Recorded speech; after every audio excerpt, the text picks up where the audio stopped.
Hello friends, welcome to. आज मैं आपको दिखाने वाला हूं राजस्थान के अंदर स्थित एक बहुत ही खास जगह जो न सिर्फ पूरे भारत में प्रसिद्ध है बल्कि प्रसिद्ध है पूरे विश्व में, पूरी दुनिया में। जी हां, एक ऐसी जगह जो जानी जाती है अपने शानदार आर्किटेक्चर की वजह से और जल संरक्षण, वाटर हार्वेस्टिंग की एक जो प्राचीन टेक्निक होती थी उसके लिए। और इस जगह का नाम है चांद बावड़ी। जी हाँ दोस्तों, यह है भारत का सबसे बड़ा और सबसे गहरा स्टेप वेल, एक बावड़ी, और दुनिया की जो सबसे बड़ी बावड़ियों में है उनमें भी इसका नाम शुमार है। और मेरे साथ इस यात्रा पे आया है कौन, अभी आपको मिलवाता हूँ। और मेरे साथ इस यात्रा पे आया है फिर से एक बार अमित। भूतों के भानगढ़ के बाद में हम दोनों आ पहुंचे हैं यहाँ चांद बावड़ी में। हेलो फ्रेंड्स, हम अब नई जगह आए हैं आज नया ब्लॉग बनाने, चांद बावड़ी। देखिए, भारतीय पुरातत्व सर्वेक्षण के अधीन है यह साइट भी, और ये है यहाँ का प्रवेश द्वार। ये देखिए। तो दोस्तों, इससे पहले कि हम लोग अंदर जाएं, मैं आपको बताना चाहूंगा कि चांद बावड़ी का जो निर्माण हुआ था वह हुआ था 8वीं से 9वीं शताब्दी के बीच में। और इस निर्माण को करवाने वाले जो राजा थे उनका नाम था राजा भोज, राजा मिहिर भोज, जो कि जाने जाते थे राजा चंद्र या राजा चांद के नाम से। और उन्हीं के नाम पे यह बावड़ी कहलाई चांद बावड़ी। तो दोस्तों, हम अंदर जाने वाले हैं चांद बावड़ी के, और जाने से पहले मैं आपको बताना चाहता हूँ एक खास बात। तो वो खास बात ये है कि यहाँ पे न सिर्फ बॉलीवुड मूवीज की शूटिंग हुई है बल्कि साथ ही शूटिंग हुई है हॉलीवुड मूवी की।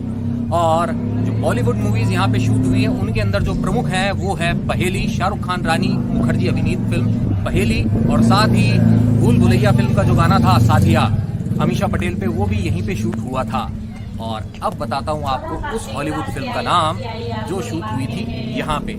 जी हाँ, उस फिल्म का नाम है द डार्क नाइट राइजेस। जी हाँ, बैटमैन सीरीज की ये जो मूवी थी क्रिस्टोफर नोलन की, उसका एक जो इम्पोर्टेंट सीन था, जो प्रिजन वाला सीन था, वो यहीं पे शूट हुआ था। इस चांद बावड़ी को बनाया गया था उस फिल्म के अंदर जेल, जिसमें से हमारे जो हीरो है मिस्टर बैटमैन, वो वहां से बाहर निकलते हैं।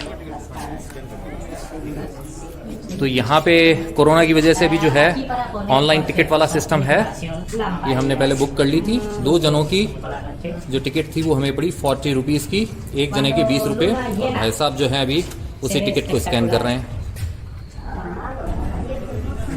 अंदर आते ही जो सबसे पहले आप ये हिस्सा देख रहे हैं बावड़ी का, यह कहलाता है बारादरी, क्योंकि यहाँ पे ऐसे जो 12 दरवाजे हैं इनका निर्माण किया गया था। 12 दरवाजे, 12 द्वारी, यानी बारादरी।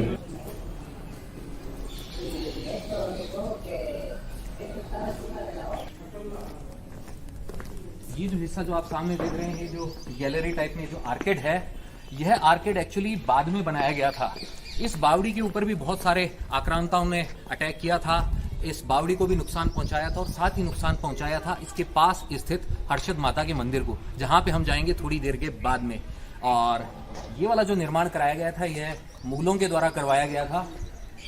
ये देखिए, तो मुगल गैलरी कहा जाता है। और दोस्तों, अब आप देखने वाले हैं दुनिया की सबसे गहरी बावड़ियों में से एक, चांद बावड़ी। ये देखिए, नीचे जो है हरा हरा दिखाई दे रहा है, यही वाटर लेवल है इसका। और इसकी जो गहराई है वो 100 फीट से भी ज्यादा बताई जाती है। और इसका ये जो आर्किटेक्चर है, पूरी दुनिया में लोग इसका लोहा मानते हैं। ये जो दिख रही है आपको, ये बहुत सारी सीढ़ियां हैं। इन सीढ़ियों के बारे में कहा जाता है कि अगर आप इन सीढ़ियों से नीचे उतर के चले जाते हैं तो आप वापस उन्हीं सीढ़ियों से, उसी रास्ते से ऊपर नहीं आ पाएंगे, क्योंकि यह इस तरीके से बनी हुई है कि एक तरीके से ओपन भूल भुलैया जैसी है। आप भूल जाएंगे रास्ता, भटक जाएंगे, आपकी याददाश्त आपका साथ नहीं दे पाएगी। इसीलिए इसे ओपन भूल भुलैया कहते हैं। तो जैसा कि आप देख पा रहे हैं, यह चांद बावड़ी जो है 3 तरफ से तो सीढ़ियों से घिरी हुई है। और ये जो एक हिस्सा है, यह जो है एक तरीके से मान लीजिए आप, यहाँ के राजाओं के लिए बनाया गया महल ही था, जिसमें स्नानागार भी थे, रानियों के लिए चेंजिंग रूम्स भी थे और विश्राम स्थल भी थे।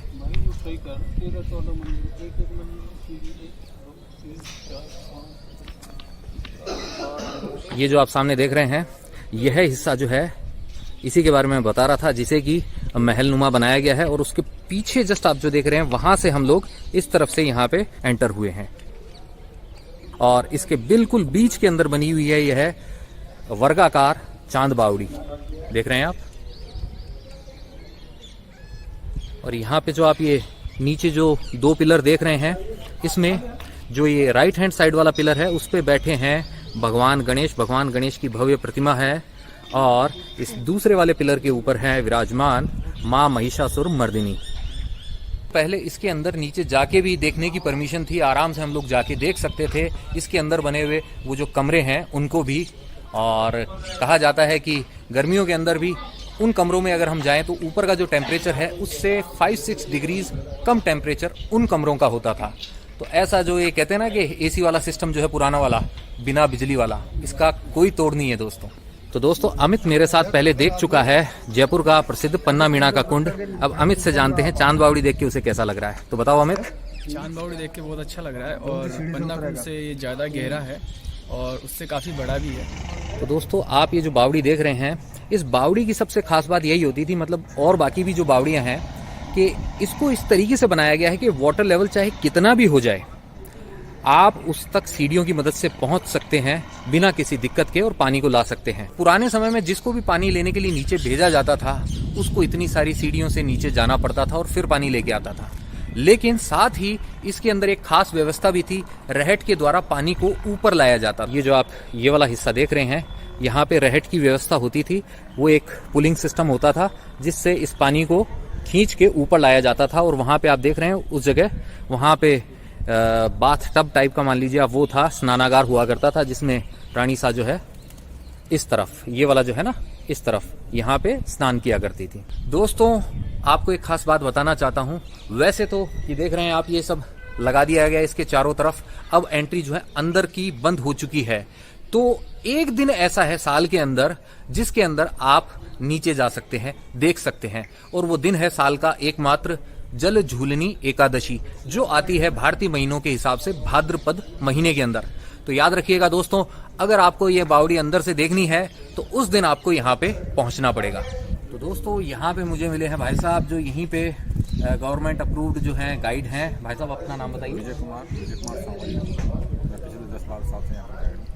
भाई साहब इस बावड़ी के बारे में जैसे मैंने जो थोड़ी बहुत बातें दर्शकों को बताई, उसके अलावा कोई विशेष बात है तो आप बताइए जरा और डिटेल के अंदर। जैसा भी आपने बताया कि वर्गाकार की बावड़ी है, तो सही है, वर्गाकार की बावड़ी एकमात्र बावड़ी है पूरे वर्ल्ड में। वो इसलिए यहाँ ऑप्टिकल इल्यूजन बनता है क्योंकि ये स्टीरियोफोनिक का काम करती है बावड़ी। यहाँ विड्थ, लेंथ और डेप्थ है। ये नया बावड़ी है और इसको देखने के बाद जो भी आप बावड़ी देखी वो सब इसके नीचे लगती है। यूँ कह सकते हैं ये 21 बावड़ी है। बाकी की सारी बावड़ियां इसके आगे पानी भरती है, कहते हैं ना पानी कम है। पानी डिपेंड्स ऑन बरसात, बरसात आती है तो अच्छा पानी बरसता है, पानी का लोग वहाँ, पर मैंने बिना पानी के इस बावड़ी को कभी नहीं देखी। अब इसके अंदर मूर्ति रख दी है, कुछ सेलेक्टेड मूर्तियां नेशनल म्यूजियम दिल्ली में रखी गई हैं, कुछ सेलेक्टेड मूर्तियां सेंट्रल म्यूजियम जो जयपुर में हवा महल है। पर एक खास मूर्ति की मैं जरूर चर्चा करूंगा, अल्बर्ट हॉल में जो मूर्ति है। मैंने बहुत सारे म्यूजियम देखे जितनी मेरी उम्र के हिसाब से, लेकिन मैंने कभी रावण की मूर्ति नहीं देखी। जब मैं वहाँ रावण की मूर्ति देखी, दशमुख वाली मूर्ति, जब पता चला कि मूर्ति आवानेरी की है, तो यहाँ से देख कर मेरे को आस्था हुआ और अच्छा लगा। आपको भी इस टूरिज्म को बढ़ावा देने में अपना सहयोग देना है, आपको भी यहाँ घूमने के लिए आना है अपने परिवार के साथ, अपने मित्रों के साथ, अपने बंधुओं के साथ, और इस बावड़ी को देख के खुश होना है हमारे जैसे। तो दोस्तों भाई साहब जो है राजस्थान सरकार द्वारा अप्रूव्ड गाइड है। अगर आपको फुल गाइडेड टूर चाहिए तो आप इनके नंबर नोट कर लीजिए, 9982232152। भाई साहब एक बार नाम फिर से बताइए। विजय कुमार सांवरिया, 998232। नाम और नंबर याद रखिएगा। अगर आपको जरूरत है गाइडेड टूर की, आप खुद आनंद लेना चाहते हैं वैसे ही, तो आप वैसे भी आ सकते हैं। ज्यादा इन्फॉर्मेशन चाहिए तो भाई साहब हैं, ठीक है। अब बताता हूँ मैं आपको इस चांद बावड़ी के अंदर जो 3 सुरंगें हैं उनके बारे में। जो आप सामने वो जो गेट देख रहे हैं, वहीं से उस एरिया के अंदर जब आप जाते हैं तो वो तीनों सुरंगें वहीं पे है। उनमें से एक सुरंग जो है इस बावड़ी के अंदर नीचे तक लास्ट तक जाती है। दूसरी सुरंग जो जाती है यहाँ से अंडरग्राउंड ही हर्षद माता का मंदिर जो है अभी आपको लेके जाएंगे वहां तक। और एक जो तीसरी सुरंग है वो कहाँ तक जाती है ये किसी को नहीं पता है, लेकिन कहा जाता है कि वो सुरंग जाती है जो एक भांडारेज गांव है वहां जाके खुलती है। लगभग 17-18 किलोमीटर इतनी लंबी सुरंग है ऐसा मैंने पढ़ा है, बट उसके अंदर आगे कोई गया नहीं है तो कहाँ तक जाती है ये कोई बता नहीं सकता है। वैसे इसी सुरंग से जुड़ी हुई एक और जो किस्से वाली बात है वो भी आपको बताना चाहूँगा। कहा जाता है कि एक समय में एक बारात आके यहाँ पे ठहरी थी और वो गलती से उस तरफ जो है उस सुरंग के अंदर चली गई थी और फिर कभी वापस नहीं आई थी। तो ये कहाँ जाके खुलती है, क्या है इसके राज, वो तो अगर मैं देख पाऊँ तभी कंफर्म होकर आपको बता सकता हूँ। बाकी जो इन्फॉर्मेशन है वो आपके साथ में मैंने शेयर कर दी है।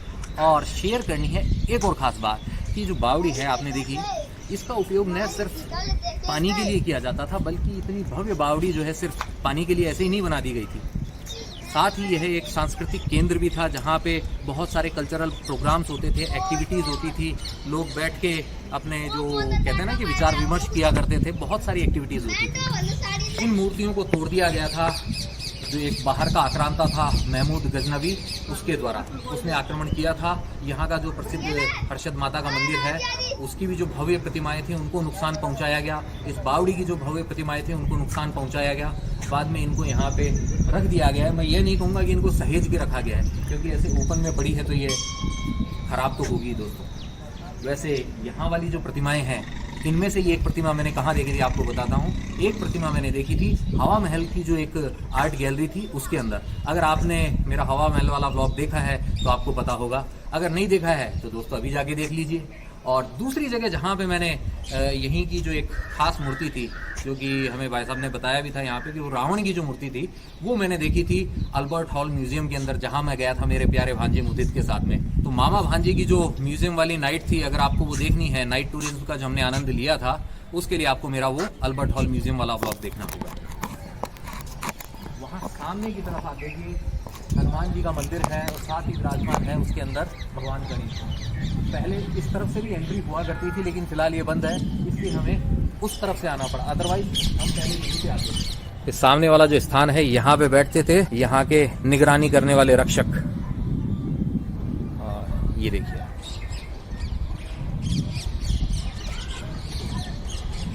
तो दोस्तों सामने आप ये जो मूर्ति का हिस्सा देख रहे हैं इसके अंदर एक कपल है और साथ में जो है पीछे एक दासी है।